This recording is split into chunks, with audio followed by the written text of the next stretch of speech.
Hello and welcome to Light Conversations from IALD UK. Today we're going to be listening to Mark Ridler from BDP and Jason Bruges from Jason Bruges Studios. I'd also like to say thank you to iGazzini who are supporting us in this programme, and that's been wonderful, and long may it continue. Can I have the next slide, please? So my name is Emma and I work for the IALD in the UK, and I'm assisted in that with Christopher Knowlton, who is on the board of directors at the moment. If you require any other information about the Lighting Design Association, please contact me directly. You can find me on our website, and we look forward to hearing from you. As I said, today we're joined by Mark Ridler, who's an IALD member and he works at BDP, and Jason Bruges from Jason Bruges Studios. That's no coincidence, that actually is his name and his business. He's the founder. Please can I have the next slide? So what are we talking about today? Jason and Mark will be discussing the impact of the current situation on their practices and look forward and asking how we as a design community can contribute to the changes that are going to be coming our way. Can I have the next slide, please? Mark is the head of lighting at BDP and he's been there for quite a long time. He's also a long-term friend of mine, and he's very interested in the human interaction with architecture, and doing that has also headed up many award-winning projects over the years, and I'm so grateful that he could be with us today. Next slide, please. Jason has also been a long-time friend of mine and happens to almost share the same birthday as me, which is fantastic. Jason trained as an architect and qualified at Oxford Brookes University, and also has a qualification from the Bartlett. In 2002, he set up Jason Bruges Studio, and he has an amazing, talented team there with a huge array of, I think, highly technical projects, and also involving a lot of choreographies with light and interaction with people. Can I have the next slide, please? So questions and answers will come at the end. I'm passing over now to Mark and Jason, and I will see you in a few moments. Thank you. Thanks, Emma. Thank you, Emma. So, Jason, how's it been? Well, it has been a slightly different. I've been sitting in this room at home actually for most of the last 10 weeks, albeit with little breaks to go to the shops and spend time with the family, which has been really nice. But it's certainly a very new world and new way of working, and some of which is really good, and I think will set us up for really flexible, interesting ways of working it, and some things we're obviously missing. I think it's been a bit of a surprise to some of my architectural colleagues within BDP. They were very suspicious about home working, and they've been very surprised just how effective it has been, how hard everybody's been working. The quality of the work has been up there, and we've been meeting the deadlines as well. So I think it's worked a lot better than people kind of even dared to hope for. I don't know if that's been your experience. I think, yeah, I'd echo that. People have been working hard. We've been, working, continuing to work on projects, and as you say, meet deadlines, win new work, which I hope and think is a good sign, really. And everyone has been pulling together as a team, and it's, albeit, we're obviously a bit smaller than BDP. We're 27 people dotted around London mainly, but we all feel like, once we've done one thing like this, once a day we meet now. We used to meet weekly together. Now we meet every day. Oh, do you? At the start of the day to talk about what that day brings, and I think that's a little thing. My team don't know it yet, but I think I might try and keep that going, because it's actually, I think, just a really nice thing, and it can be quite informal, and all the little incidental things you forget to mention, and you can sort of tell everyone about that day. So yeah, there's been definite pluses. And do those kind of group meetings work for you? Because I've been finding that as soon as you kind of get more than, I don't know, 6, 7, 8 people on a meet, the kind of interaction falls away a bit, and there's, if you've got 27 on the call, probably 21 of them aren't saying anything, or is that not the case? No, I think you're absolutely right. I mean, it's more morale and just kind of disseminating information than anything else, Yeah. and keeping people in a rhythm. It's definitely not kind of, I think you're right, that kind of over probably 6, 7, 8, you get people who'd like talking normally. Actually, I haven't worked out whether people like there's different characters who like talking in a Zoom call versus in the studio. I haven't actually kind of considered that. Yeah. Are there sort of digital protagonists and physical ones? And what about collaboration tools? Are you finding, because I would suppose what we're finding is that sketching and drawing and sharing ideas and brainstorming is all fine, but your work, you do a lot of practical mock-up experimentation, which must be challenging.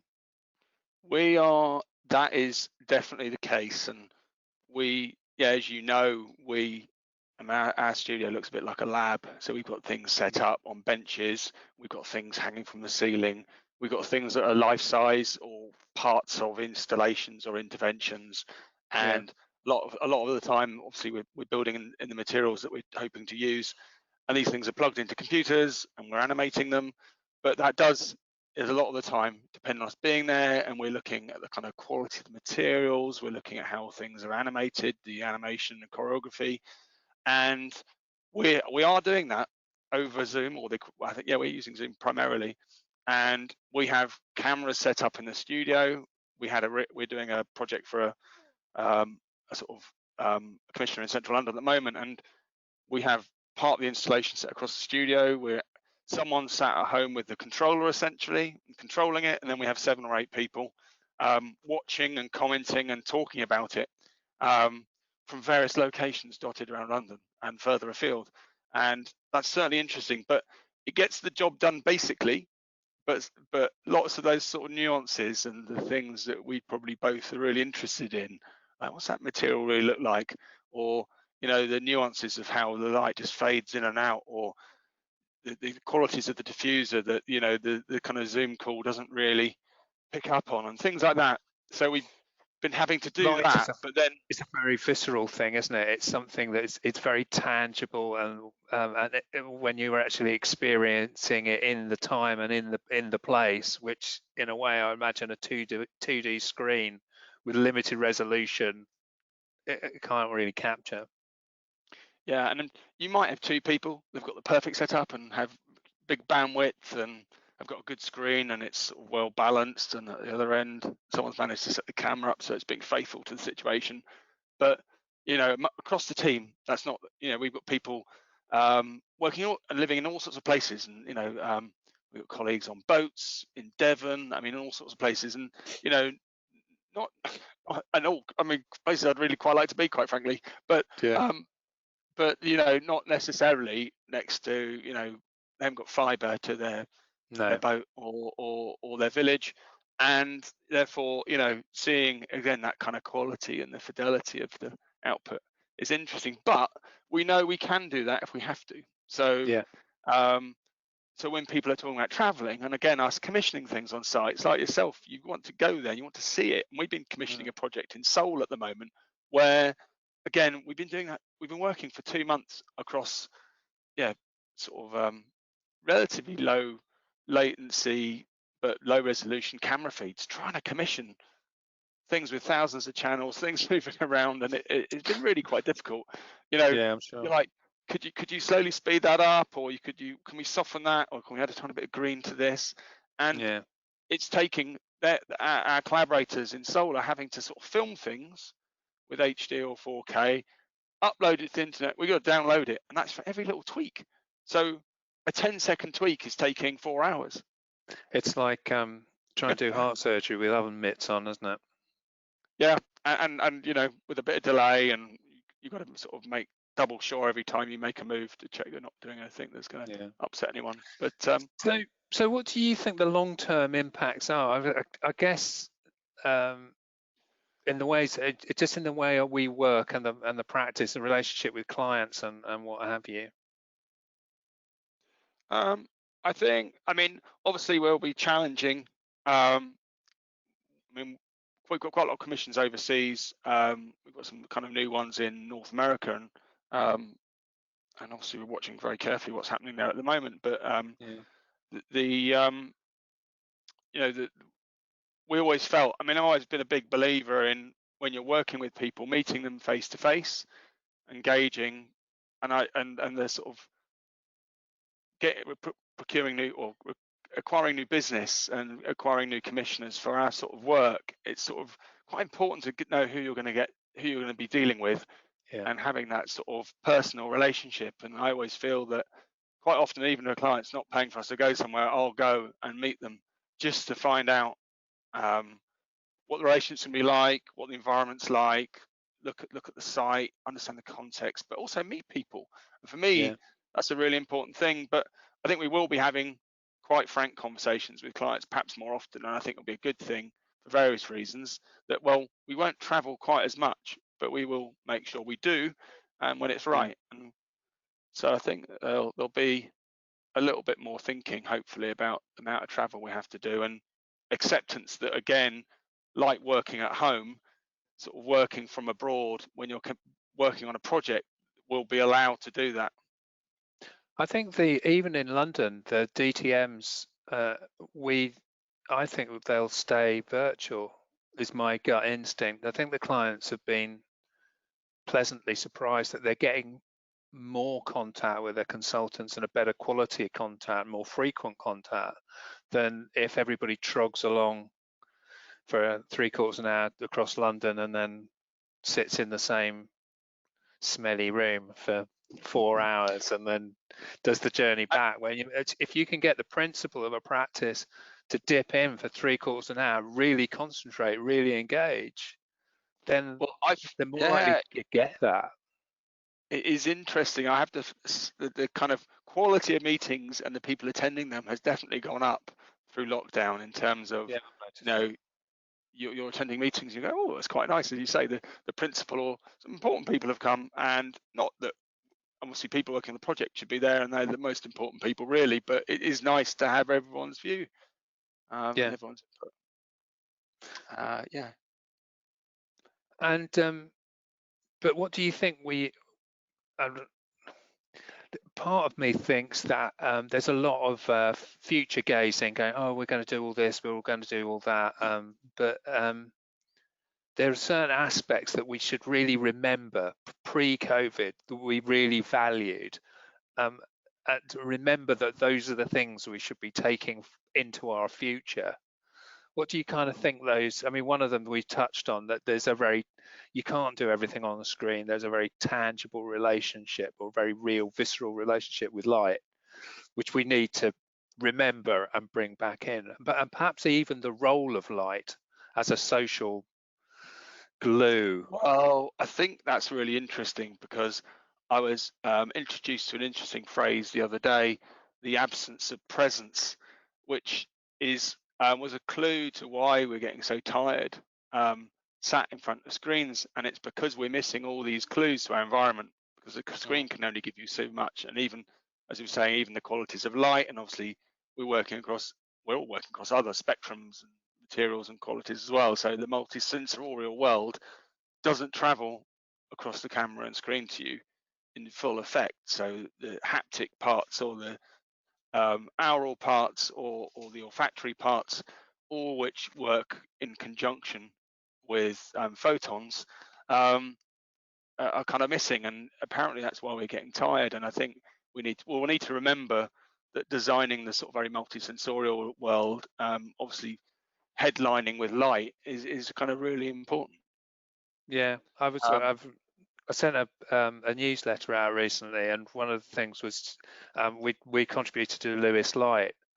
I was thinking, oh, geez, do you remember?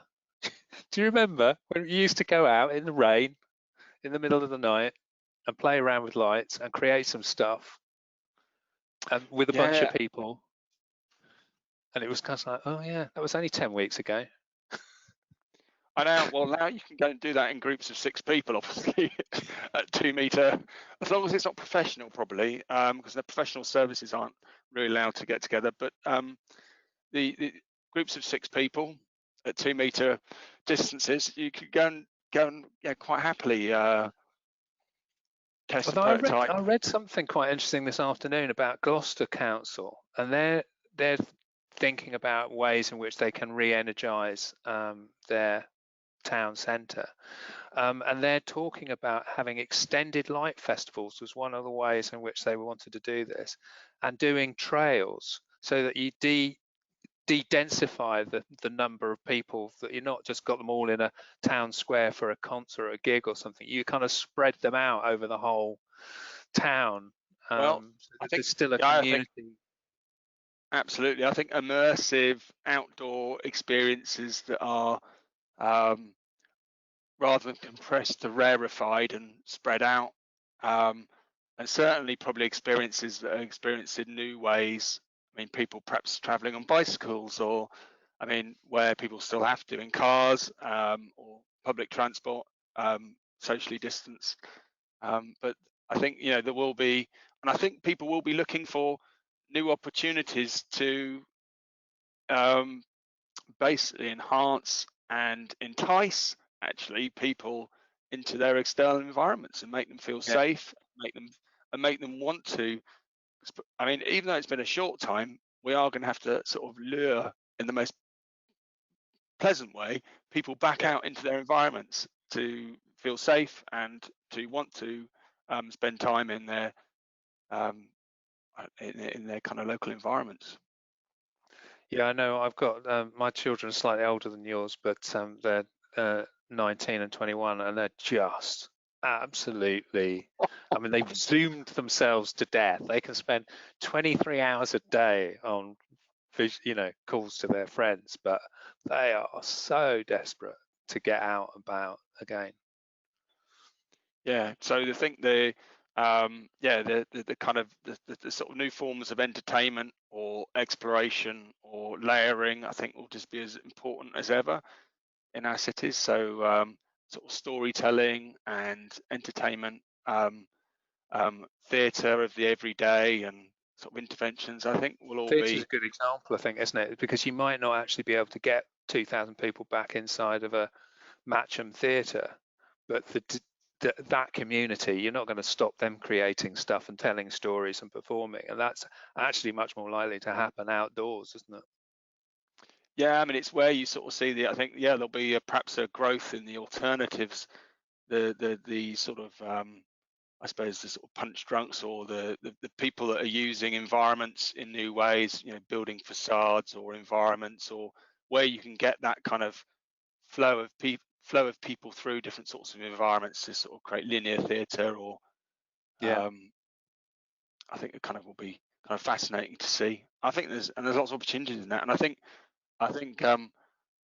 everyone, I suppose, what you've got to take from this is our ability to adapt and be flexible, and think about, you know, what can we do creatively to embrace these challenges. Every setback we've had as the kind of cultured human race, we've invented new things, whether it's kind of fire regulations or toilets or wider pavements or all sorts of things have come out of setbacks. So we're only going to embrace this and be cleverer and more interesting, hopefully, fingers crossed, as a result of this. I'm just wondering how, as a lighting community, we can perhaps pull those ideas and kind of sell them not sell them necessarily, even not that commercial, but just inspire people who are really struggling, like councils and shopping centre. You know, do you know what I mean? The people that are trying to make that happen, how can we connect with those communities and give them a hand in a way? Perhaps there's some opportunities to suggest some sort of pilot projects. I mean, if people want to get out safely and at sort of times of day also that are probably there's not many people around, and experiment, there might be some really lovely, useful experiments that we could do in terms of, as you say, I mean, unfortunately, there are going to be some empty buildings as a result of this. How can I mean, there's always been talk of how you create pop-ups, but cultural or artistic or kind of lighting interventions and installations, and sort of they can be very cost-effective and high impact, can't they? Yeah, absolutely. So I think there's a lot of opportunities there, both across retail and leisure, and but also, I mean, think of all the kind of museums and galleries and theatres and those sorts of environments. They'll be thinking about how can we take this and share it with a wider community, and they may just need the sort of community that are listening. Hopefully, this evening, it's their input that will bring. You know, how do you create a larger, a sort of creative? How do you create a larger hinterland or a larger sphere of influence for your footprint of your building or intervention? Or maybe that's an appropriate time to ask Emma to see whether or not we've had any questions. Absolutely, I'm dying to hear these secret questions. We can't see them, audience. Can't see the questions. They've been held back until now. A couple of questions. So we have a question from Laura, and she wants to know, has the current situation changed the amount of requests you've got in for new projects? So have you actually become slightly busier with people asking you to do work? We're busy at the moment, but I have to be honest. There is a massive amount of uncertainty downstream.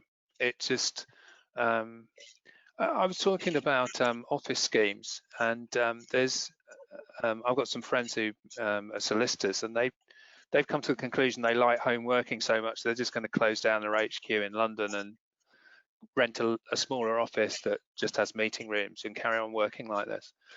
Now, you kind of extrapolate that across the whole commercial market, you might actually be seeing a massive contraction. On the flip side, it might be that actually how we use our commercial spaces is going to change massively, and they'll need reconfiguration. And it's very, very difficult to tell which way it's going to flip. It'd probably be a bit of both, but whether or not, what kind of impact that's going to have on our workload is really, really difficult to predict at the moment. I don't know about you, Jason. I think, yes, I think there's going to be some interesting, unpredictable times. We've definitely got probably a lot less general inquiries, but I have to say we're getting a reasonable number of serious ones. So people are hunting us down for certain things. We are, I mean, yeah, as at the moment, we're being kept busy by sort of long-term work, really. So that's good. But yeah, certainly I think a bit further down the line, things are a little bit uncertain.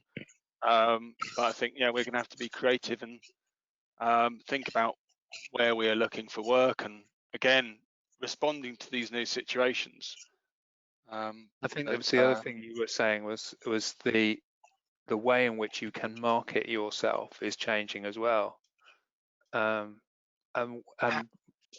6 weeks ago, when I was phoning people up, everyone was kind of going, nice to hear from you, but we're in crisis management mode, kind of not now. But I'm beginning now to get, people are much more willing to have conversations, quick, short, 10-minute catch-ups, which has been really interesting. And the quality of debate that you're having in those conversations is going up as well. You're having really quite fascinating conversations about what the future might hold, and what their take on the economic environment is, and what have you. So, and that's changed. Everything's changing so fast. I don't know if you're finding that, Jason, but I just, if I think back on what March was like, and on Friday it was it was scenario A, Monday it was scenario B, Tuesday it was everybody going home. It was like incredibly quick. Yeah. I think it's hard to tell. I mean, I think one thing we're finding actually in terms of marketing ourselves, I mean, people are quite willing to listen and have conversations. I think people are actually sometimes, it sort of links to that thing of people being available. So we're sort of targeting certain people quite carefully and sort of saying, well, would you like to talk to us? We've got an idea about this, an idea about that. And usually it'd be quite difficult to find a time. And we're finding we can speak to people within the week. Yeah. Generally speaking. I suppose I don't know what that says about whether people aren't quite as busy and there's less going on, but all that time that's eaten up by physical transport and all the other things that are going on in people's lives, it's easier to sort of find windows in people's diaries. So I think that's a sort of positive opportunity really to sort of have those kind of fruitful conversations now while we're all preparing for the next phase. Yeah. And some groundwork for that. We have a question from Shushu, but I think you've pretty much answered it. They're asking, what do we think the impact of COVID will have on the lighting industry? And from what I've heard from you both seem really kind of positive, that lighting's actually, I think one of you said, the social glue that might knit everything together, and it might actually be the opportunity to show people how lighting can benefit urban environments and stitch things together with wayfinding or pots of potential cultural activity to kind of disperse people around urban centres and things instead of having clusters of people. So I get the impression from both of you that this looks like it could be a massive opportunity, particularly in the kind of work you do, Jason, where it's kind of involving people and communities. I mean, I definitely think so. I mean, I think if we're willing to sort of be pretty nimble and flexible in terms of looking objectively at spaces, I mean, if we're looking at offices at the moment, they're going to turn into other things, or different types of offices, as Mark was saying, or we're looking at city centres and they're going to be inhabited different ways. I think there'll be small tweaks to those environments to get them to operate in different ways. And the sort of knee-jerk reaction in terms of people designing new spaces, whether it's queuing space, you know, I never thought in my life would be standing outside shops for half an hour at a time waiting to go in. But again, I'm sort of standing there going, there's lots of opportunities here. There's the, you know, I just think of, I think of Walt Disney. I think of people that have interrogated queues their entire life and built entertainment into them, or thought about those environments.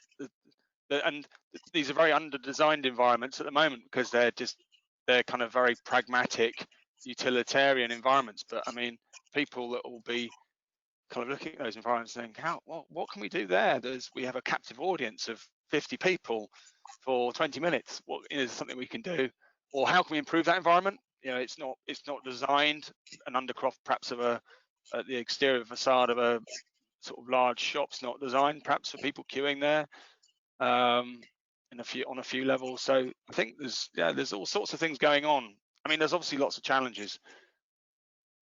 The other thing that I think is happening is giving more space to people, less space to cars, means that actually a lot more pedestrian only space, so you don't need to actually light them in the same fashion. I was having a conversation the other day where you think using the music festival as an example, you've got people, large crowds of people, that you've got food and beverage, you've got entertainment, music, queuing, going between campsites, and you know, you've got all sorts of different environments, and they're normally lit really attractively, quite well, not to code, and they're fun. And I think I hope to get a bit more of that into our town centres, actually. Actually, I mean, yeah, absolutely. It's interesting. I was having a little daily cycle, and I thought I'd go and have a look at the new cycle lane on Park Lane, just because one of the lanes has just been kind of converted within a week into a giant cycle lane. And it was interesting to see how quickly this sort of transformation can happen. But again, as you're saying, the only thing that's changed are the markings on the road have been burnt off, and some new bollards have been bolted to the road surface. But you're cycling through this environment that's completely alien and different to the one 100 meters to your west if you'd be cycling just on the path within Hyde Park. So it was just sort of interesting. The quality of space could be very different, and I think the ephemeral environment of light and other elements could be improved, and again in quite a kind of quick and fluid way. Yeah, I think that's great. I have just one more question before we wrap up, and it is a very quick little question. It's from Colin Ball, and he's asking, what's the strangest room you've seen on a webinar?